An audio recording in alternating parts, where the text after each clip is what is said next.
کی تعریف آتے ہیں. آپ تو بڑا میرا خیال سنا ہے کہ وکالت وغیرہ شروع کر دی ہے ایف اے ٹی ایف کی.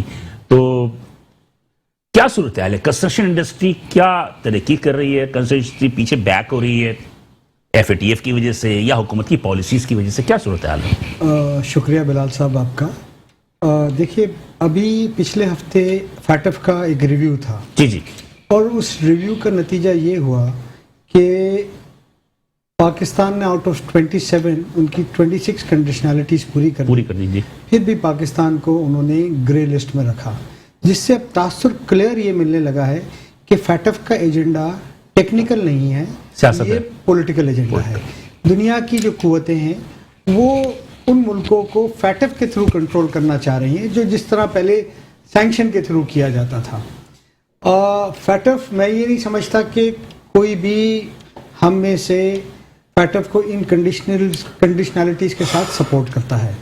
بٹ ہم ایک نیشنل انٹرسٹ میں، جیسا آپ نے کہا نا، آپ نے وکالت شروع کر دی ہے ان کی نیشنل انٹرسٹ میں، کیونکہ یہ یلغار ہے ان ملکوں کی پاکستان جیسے ملک پہ جو پاکستان کو ترقی کرتا ہوا نہیں دیکھنا چاہتے. وہ پاکستان کی گروتھ کو 4% سے 5% اور 6% اور 7% پہ نہیں لے جانا چاہتے. تو ہمیں مل کے ان کا مقابلہ کرنا ہے، اور مجبوری چونکہ ہم فائنینسنگ لیتے ہیں، ورلڈ بینک سے بھی لیتے ہیں، آئی ایم ایف سے بھی لیتے ہیں، ہمارے ایز اے کنٹری اخراجات زیادہ ہیں انکم کم ہے. لیکن یہاں پہ انٹریکٹ کر رہا ہوں کیونکہ جب حکومت پاکستان وزیر اعظم ایمنسٹی دیتے ہیں آپ کو دسمبر 2021 تک کے لیے، تو پھر کیسے سروائیو کریں گے جب ایف اے ٹی ایف آپ کو کہتی ہے کہ جناب کہ آپ کی ہر انویسٹمنٹ پہ جو نگاہ رہے گی؟ دیکھیے میں کیسے کریں گے؟ حکومت پاکستان نے پہلے ایمنسٹی نہیں دی، انسینٹو پیکیج دیا. آج سے پہلے جو آتی رہی ہے وہ ایمنسٹی ہے، کیونکہ اس میں آپ ایک پراپرٹی ڈکلیئر کر لیں، اس پہ کام نہیں کریں. ایمنسٹی اس لیے کہہ رہے ہو کہ آپ سے نہیں کہا گیا تھا کہ آپ کے سرمایہ جب بھی لے کر آئیں گے وہ پوچھا نہیں جائے گا. انسینٹو اسکیم ہے، سرمایہ جب نہیں پوچھا جائے گا جب آپ اس سرمایہ کو لگا کے کام شروع کر دیں گے. آپ 1 ارب روپے کا پلاٹ دو چوکیدار پہ رکھ نہیں سکتے. آپ کو اس پہ 1 ارب روپے کا پلاٹ ہو یا 1 لاکھ روپے کا پلاٹ ہو، اس پہ کام شروع کرنا ہے، لوگوں کو امپلائمنٹ دینا ہے. دیکھیں جو انسینٹو اسکیم بھی پرائم منسٹر لے کے آئے ہیں اس پہ کہیں یہ نہیں ہے کہ کرمنالٹی سے دیا ہوا پیسہ آپ کاروبار میں لگا سکتے ہیں، اس میں پولیٹیکلی ایکسپوز پرسن نہیں شامل ہو سکتے. بٹ ہیونگ سیڈ سو، دیکھیے میں آپ کو بتاؤں اس وقت سلسلہ یہ ہے کہ کنسٹرکشن کا کام سارے پاکستان میں کراچی کے علاوہ بوم کر رہا ہے. الائڈ انڈسٹری، ہر انڈسٹری ایکسپینشن کی طرف جاری ہے، چاہے وہ اسٹیل ہو، چاہے وہ المونیم ہو، چاہے وہ ٹائلز ہو، ہر آدمی اپنا ایکسپینشن کر رہا ہے اور لوگوں کو امپلائمنٹ مل رہی ہے. جس طرح آپ نے اپنے پرومو میں کہا کہ جس طرح کنسٹرکشن انڈسٹری چلی، الائڈ انڈسٹری چلی، تو پاکستان میں اس کی جی ڈی پی نظر آئی. تو میں یہ سمجھتا ہوں کہ یہ سفر اب رواں دواں ہے. 72 سال کی جو پالیسیز، ڈیفیکلٹ پالیسیز تھی، پہلے بلڈر کو اس پہ کوئی فرق نہیں پڑ رہا ہے ایف اے ٹی ایف کے شرائط کی وجہ سے. دیکھیں تکلیف تو ہو رہی، بٹ جو ہمارا ایک مومنٹم بن گیا ہے اس وقت، ہم سمجھتے ہیں کوئی فیٹف ہمیں روک نہیں سکتا ترقی کرنے کے لیے، کوئی چیز ہمیں پیچھے کر نہیں سکتی. ہم آگے بڑھیں گے اور یہ چیز تو چلتی رہیں گی. جب آپ چلیں گے سفر میں تکلیفیں آتی رہیں گی.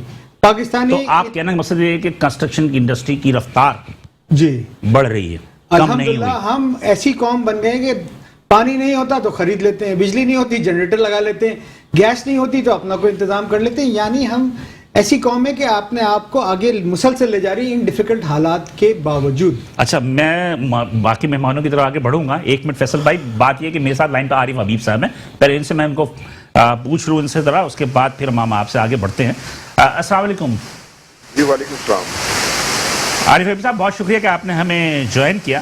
عارف حبیب صاحب ہمارے ساتھ اس وقت موجود ہیں محمد حسن بخشی آباد سے ہیں، فیصل حنیف جو ہے ڈیفکلیریا سے ہیں، عارف پٹیل صاحب جو ہیں James and merchant and jewellers association سے ہیں. مجھے یہ بتائیے عارف حبیب صاحب کہ کیا ایف اے ٹی ایف کے جو فیصلہ آیا ہے اس سے کنسٹرکشن انڈسٹری پہ کیا اس کے منفی اثرات مرتب ہوں گے؟ آئی تھنک دیکھیے پہلے تو تمام دوستوں کو سلام میری طرف سے. اس میں تو یہ کہتا ہوں بلال صاحب کہ یہ جو ایف اے ٹی ایف کا جو ایشو ہے اس کو کچھ بہت زیادہ ہم نے اس پہ ٹینشن لے لیا.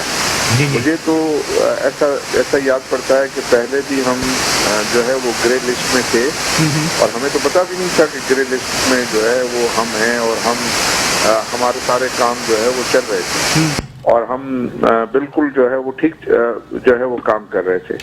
اب بھی اتنے عرصے کے اندر انہوں نے بہت پروگریس کی ہے حکومت نے, اور ان کی 27 میں سے 26 کنڈیشنز کو جو ہے وہ میٹ کر لیا ہے, اور اب اگر ایک کنڈیشن رہ گئی ہے تو اب کم از کم اس پہ تو کنسنسس ہے نا کہ ابھی ہمیں کوئی بلیک لسٹ میں جانے کا کوئی خطرہ نہیں ہے. ٹھیک ہے, ہاں بلیک لسٹ میں جانے کا خطرہ ہو تو آئی تھنک وہ ٹینشن والی بات ہے, بٹ آئی تھنک اگر اس میں کچھ پیریڈ جو ہے وہ جو ہے اور لگتا ہے, اور اگر ہم ان کی آخری کنڈیشن کو بھی جو ہے وہ میٹ کر لیتے ہیں تو I think it would be good for us as well.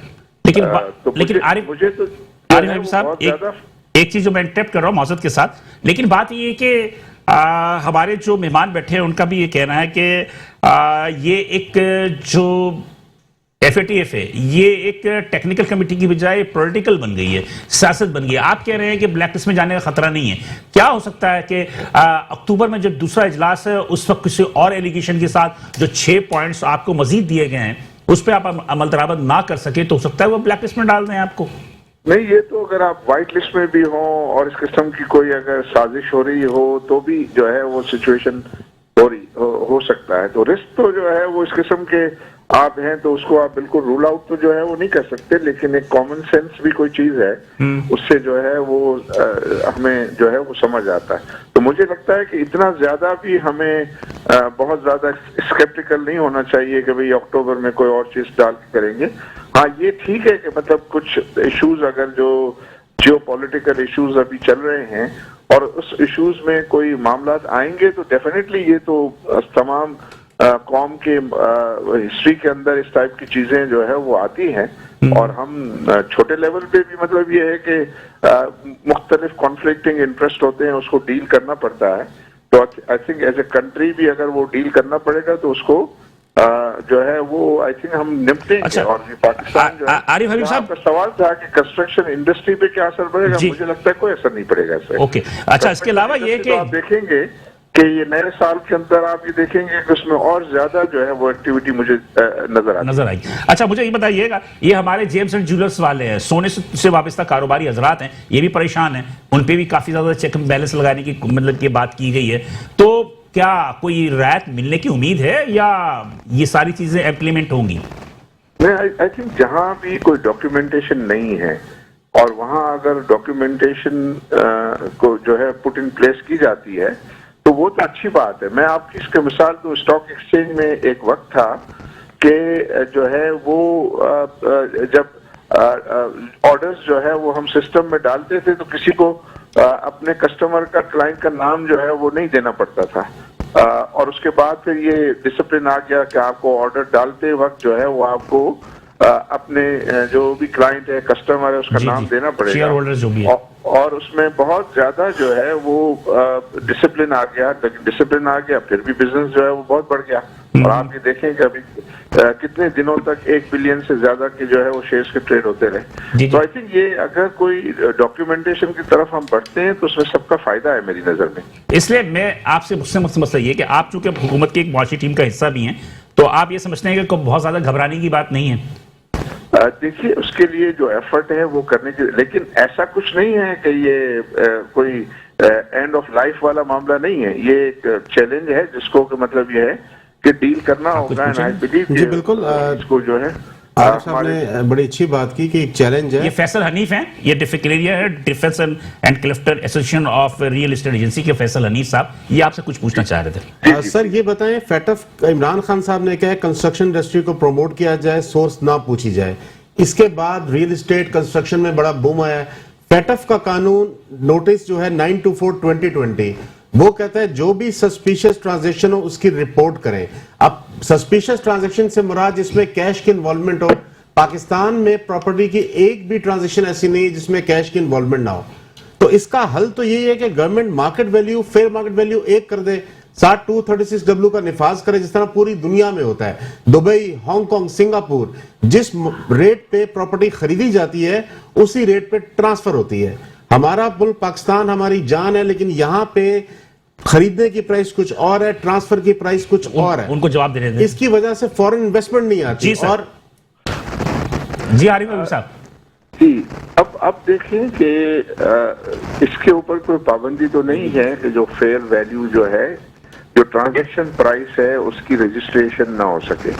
وہ تو ڈسکریشن ہوتا ہے بائر سیلر کا، اور وہ ان کی سوٹیبلٹی پہ جو ہے وہ اس قسم کی جو ہے ٹرانزیکشنز جو ہے وہ ہوتی ہے. مینی ٹائم بہت ساری ٹرانزیکشن جو ہے، بہت سارے لوگ ایسے ہیں کہ جو یہ کرتے ہیں کہ جو ایکچوئل ٹرانزیکشن پرائس ہے اس پہ رجسٹری کراتے ہیں، اور اس پہ پرووائڈیڈ کہ بائر سیلر دونوں جو ہے اس پہ راضی ہوں. اور خاص طور پہ جب ابھی کبھی سیلر جو ہے اس کے اوپر اس کی سیل پر اگر کوئی گین کی ایگزمپشن ہے تو وہ تو چاہے گا کہ میں پورے کے پورے پیسے جو ہے وہ وائٹ لوں اور بینکنگ چینل کے ذریعے لوں. وہ چند لوگ ہیں، وہ بہت چند مختصر لوگ ہیں.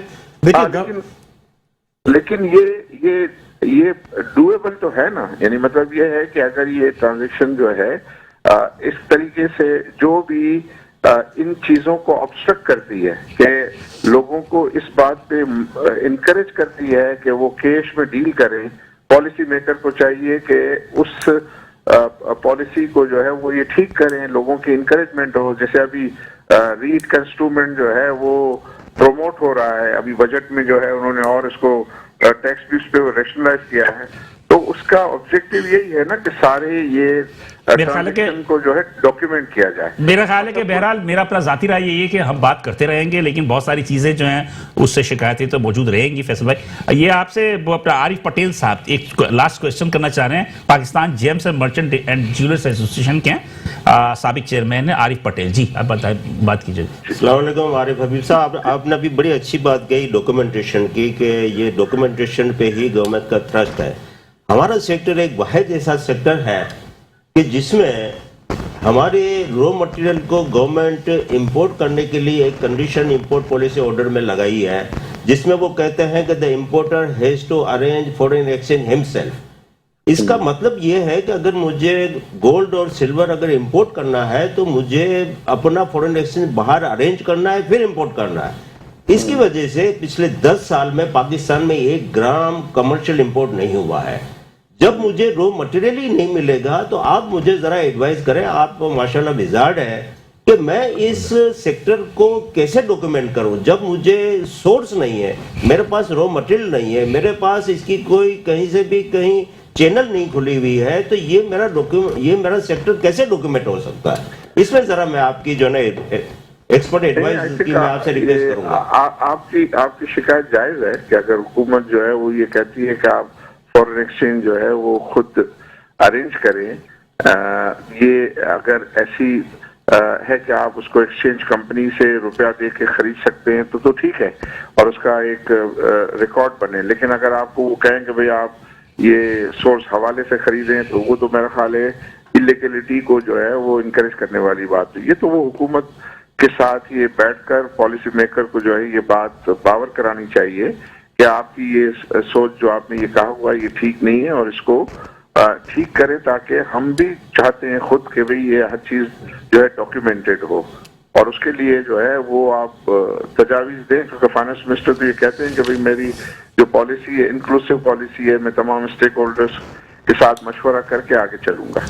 جی ابھی ہماری یہ جو ہے نا یہ گورنمنٹ کے ساتھ کافی فروٹفل میٹنگ ہوئی ہے، اور اب وہ کوئی 5 ٹن کی امپورٹ کی وہ ایک وہ پرمیشن دے رہے ہیں، اور انشاءاللہ یہ اس کی چینل کھلنے لگی ہے. انشاءاللہ گورنمنٹ ہماری بات کو دیر صحیح لیکن 8-10 سال سے ہم کوشش کر رہے ہیں، لیکن گورنمنٹ اب اس کو کنسیڈر کر رہی ہے. اور وہ گریٹ، آئی تھنک اس سے گڈ نیوز. آئی تھنک اس پہ ایفرٹ کرتے اگر کریں گے تو مجھے امید ہے انشاءاللہ، اور ہمیں بھی موقع ملے گا کسی فورم پہ تو ہم اس کو آپ کی موقف کی سپورٹ کریں گے انشاءاللہ. ٹھیک ہے، بہت شکریہ عارف صاحب، بہت شکریہ کہ آپ نے ہمیں ٹائم دیا ہے. اور میرا خیال ہے کہ کافی باتیں کی اپنی گفتگو سے بھی ہم اس کو کریں گے، لیکن یہاں پہ ایک چھوٹا سا بریک لیں گے. بریک کے بعد دوبارہ حاضر ہوتے ہیں تو پھر فیصل ہنی صاحب سے اور عارف پٹیل صاحب سے بات کریں گے اور ان کے خیالات جاننے کی کوشش کریں گے. ساتھ رہیے گا.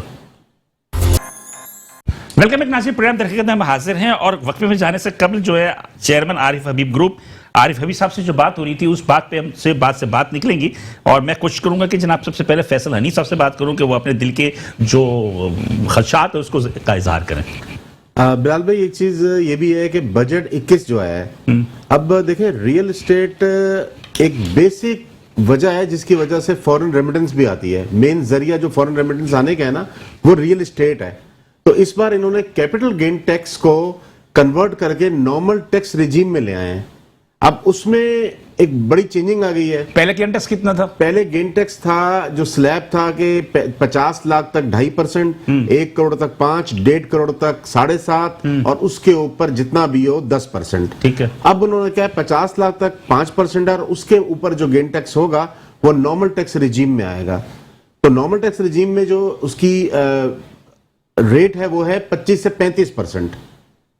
اور دوسرا یہ کہ ویلیویشن ہے اگر وہ بڑھ جاتی ہے تو وہ پھر افیکٹ کرے گا. تو جو پچھلا نظام تھا اگر وہ بحال ہو جائے تو ایک بزنس مین دیکھیں 1 سال ہوا تو اس پالیسی کو جو بڑی مشکل اور بڑی محنت سے لائے گی. ایک بات تو بتائیں کہ 1 کروڑ کی پراپرٹی میں نے خریدی، جی تو میں 1 کروڑ کی پراپرٹی کب ظاہر کروں گا؟ میں تو اسے ظاہر ہی نہیں کروں گا 1 کروڑ کی پراپرٹی. میں تو اس کو ظاہر کروں گا 30 سے 40 لاکھ روپے کی پراپرٹی، جو کہ ہماری آج پریکٹس ہے. بالکل. اس لیے کہ FATF وہ بھی دیکھ رہا ہے، اس کو بھی دیکھنا چاہیے کہ ہمارے رجسٹرار حضرات جو رشوت لے کے سارا کام کر رہے ہوتے ہیں کہ 1 کروڑ کی پراپرٹی کو 40 لاکھ پہ ایکسپٹ کر لیتے ہیں، تو سوال ہی پیدا ہوتا ہے کہ اس میں تو کوئی فرق نہیں پڑے گا. کیا نقصان؟ نہیں دیکھیں، آج اگر آپ لیتے ہیں 30 لاکھ کی اور اب اس کی جیسے سلیب ریٹ بڑھ جاتا ہے 60 لاکھ یا 1 کروڑ ہو جاتا ہے مارکیٹ ویلیو، تو پھر تو 50 لاکھ سے اوپر گین آ جائے گا تو بہت بڑا اماؤنٹ لگے گا. تو اس لیے اگر اس کو پرانے نظام پہ بحال کر دیا جائے تو ایک چیز چلنا شروع ہو گئی تھی. تو اب جب ایک چیز سے آپ کو ریونیو بھی مل رہا ہے، کنسٹرکشن انڈسٹری بھی چل رہی ہے، اور آخر میں اس کا بینیفیشری ہمارا مزدور ہے. کیا آج تک کسی بھی پراپرٹی کی ایکچوئل ریٹ لکھتے ہیں ڈاکومنٹ پہ؟ بہت کم لوگ ہیں جو لکھتے ہیں. جیسے عارف حبیب صاحب نے کہا کہ اس میں ایک آپشن ہے، لیکن 90% کوئی نہیں لکھتا، اس لیے کہ جو فیٹف کی قانون ہے وہ اسی وجہ سے ہے کہ money laundering, terrorist funding, corruption, یہ تمام چیزیں پراپرٹی میں کیوں کھپتی ہیں. اس کی بنیادی ریزن یہ ہے کہ 40 کروڑ کا پلاٹ 2 کروڑ 40 میں ٹرانسفر ہوتا ہے. باقی آپ نے کسی ذریعے سے بھی لائے ہیں، اس کی کوئی پوچھ گچھ نہیں ہے. میں حسن مکشی صاحب بولنے کو تیار ہے، لیکن میں بات کروں ابھی. بات یہ ہے کہ سمپل سی بات یہ ہے کہ میرا اپنا ذاتی رائے ہے کہ جب تک یہ رجسٹرار موجود ہے نا، جو نظام رجسٹرار کا، اس پہ آپ کو گھبرانے کی ضرورت نہیں ہے. جتنا بھی آپ کا ٹیکس ہو جائے گھبرانے کی ضرورت نہیں ہے. عارف پٹیل صاحب، بات یہ ہے کہ آپ نے بھی عارف حبیب صاحب سے بھی کوشچن بھی کیا، کافی زیادہ باتیں بھی ہوئی. آپ لوگ کیوں پریشان ہیں کہ 50,000 روپے پہ جو ایک شراکتی کارڈ طلب کر رہی ہے، مطلب کہ آپ طلب کریں گے، اس پہ پریشان کیوں ہیں آپ لوگ؟ بلال صاحب، یہ تو کنڈیشن صرف ہمارے لیے نہیں ہے، یہ تو ایک تو دکاندار کے لیے بھی ہے، سارے بزنس کے لیے. تو اس پہ پریشانی کیا ہے؟ ہم گورنمنٹ کو ہمیشہ یہ کہتے ہیں کہ صاحب آپ دوسرے بزنسز ہیں اور ہمارے بزنس کو بالکل الگ ہے. 50,000 کا مطلب کیا ہو؟ 5 گرام ہو گیا. جی 5 گرام کی ایک انگوٹھی ہو گئی. جی. اب یہ ہماری مٹیریل اور ہماری جویلری اتنی مہنگی ہو گئی ہے کہ ہم نے گورنمنٹ سے یہ ریکویسٹ کی ہے کہ صاحب ہمارے قانون، ہمارا ٹیکس، ہمارا نظام یہ بالکل سپریٹ ہونا چاہیے. میں آپ کو مثال دیتا ہوں. ہمارا جو ایکسپورٹ کا نظام بالکل سپریٹ ہے، وہ ایک 760 SR ہے، اس کے تحت ہم ایکسپورٹ کرتے ہیں. کیوں؟ نارمل ایکسپورٹ کا جو رجیم ہے اس سے ہم ایکسپورٹ نہیں کر رہے ہیں، وہ 760 کے تحت ہم کیونکہ ہمارا نظام الگ ہے، ہماری پیمنٹ الگ آ رہی ہے، کیونکہ گولڈ کے سامنے گولڈ امپورٹ ہو رہا ہے. تو کہنے کا مقصد یہ ہے گورنمنٹ کو کہ ہماری پالیسیز جو اگر آپ جوتے والے کے ساتھ، بسکٹ والے کے ساتھ، ایک چھوٹی سی بات کروں. مجھے میں مطلب یہ کہ آپ سمجھے کہ ایک لائر میں انسان ہوں یا جو بھی، آج $1 لینے جاتے ہیں نا منی ایکسچینج میں، تو شناختی کارڈ دیتے ہیں. جی. اور میرا اپنا ذاتی رائے ہے کہ کوئی بھی شناختی کارڈ دینے ہوئے ہیزیٹیٹ نہیں ہوتا، ہچکچاتا نہیں ہے. وہ اپنے شناختی کارڈ دیتا ہے، اس کو $1 ملتا ہے یا $1,00,000 جو بھی اس کو چاہیے. تو سوال یہ ہے کہ جب تمام دکاندار ایک ہی قانون کی تحت چلیں گے کہ جو بھی بائر آئے گا، میں گیا لینے کے لیے کوئی چیز بھی اور 50,000 روپے سے اوپر ہو گیا، مجھ سے طلب کرتے ہیں کہ آپ کے مجھے شناختی کارڈ دیں، میں آپ کو نہ دوں، میں ان کے پاس جاؤں گا یہ بھی مانگیں گے، ان کے پاس جاؤں گا یہ بھی مانگیں گے، تو پھر میں تو ہیبیچل ہو جاؤں گا نا کہ مجھے شناختی کارڈ دینا ہے. تو پھر تو بائر بھی ایک مطلب یہ کہ وہ عادی ہو جائے گا نا، کہ اس کے ذہن میں بھی ایک بات آ جائے گی، تو ایک قانون تو بن جائے گا نا. دیکھیں یہ جیسے میں نے کہا نا کہ یہ جنرل بزنس کا پرابلم ہے. ہمارا کوئی اسپیسیفک یہ پرابلم نہیں ہے کہ ہم اس پہ رجسٹر کرتے ہیں. ہم جو FATF کو جو رجسٹر کرتے ہیں نا، اس کی وجوہات کچھ اور ہے. FATF کا جو قانون آیا ہوا ہے، FATF کی آپ سائٹ پہ دیکھیے، کہیں جویلرز کا نام نہیں ہے. ابھی جو انہوں نے اعلامیہ دیا ہے اس میں تو خاص طور پہ آپ کے بلڈرز، ڈیولپرز اور آپ کے جیولرز، سونے کے کاروبار کرنے والے، ان کے نام دیے ہیں انہوں نے. FATF کا جو ابھی جو اعلامیہ آیا، 25 جون کی بات کر رہا ہوں، سائٹ ہے اس پہ